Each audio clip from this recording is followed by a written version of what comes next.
Ignaz Semmelweis, le sauveur des mers, partie 2. Grâce à sa démarche scientifique, le docteur Semmelweis a trouvé la cause de la fièvre puerpérale et fait considérablement diminuer le taux de mortalité des jeunes accouchés. Il fait partie des premiers à avoir inventé ce que l'on nommera plus tard l'asepsie en cette deuxième moitié du XIXe siècle. Malgré un résultat spectaculaire, Semmelweis refuse d'abord de communiquer officiellement sa méthode aux autres médecins de Vienne.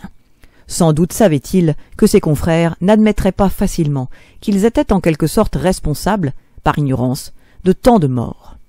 C'est un autre qui écrira des articles faisant fuiter l'origine de la fièvre puerpérale et recommandant expressément l'usage de solutions nettoyantes abrasives en prévention.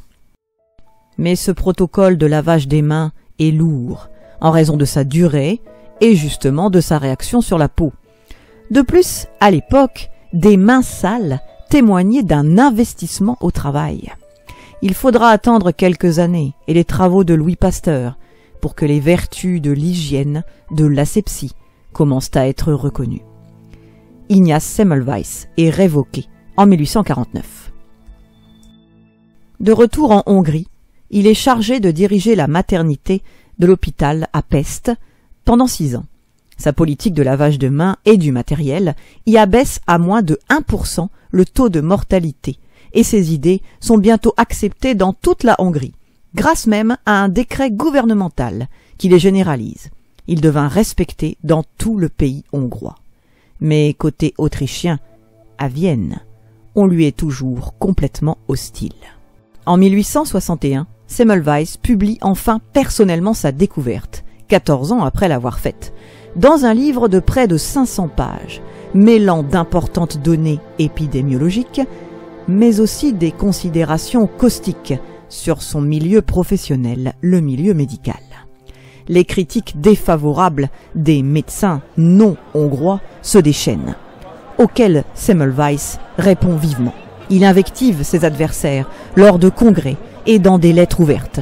Il n'aurait pas hésité à qualifier ses confrères d'assassins. « Vous avez tué plus de 800 femmes », aurait-il dit à certains. Sa répartie agressive ne favorise guère l'acceptation de ses idées à l'étranger, et les médecins les rejettent, prétendant que n'importe qui peut vérifier qu'il n'y a rien de visible sur leurs mains. En juillet 1865, Semmelweis est opportunément accusé de maladie mentale par ses confrères et interné dans un asile psychiatrique. Battu à mort par les gardiens, ses blessures s'infectent et ils le laisseront mourir de septicémie à l'âge de 47 ans. Le streptocoque, bactérie responsable de la fièvre puerpérale, sera identifié en 1865 par Karl Mayerhofer, médecin autrichien qui avait succédé à Semmelweis au même poste à Vienne. Malgré ses observations, il se heurta, tout comme son prédécesseur, à l'indifférence, voire l'hostilité de ses confrères, due à l'ignorance de la majorité de la communauté scientifique et de ses représentations de l'époque. Il faudra l'impulsion d'autres savants, comme Pasteur, chimiste et non médecin, pour que le lavage des mains puis l'asepsie des salles d'opération soit généralisé peu de temps après.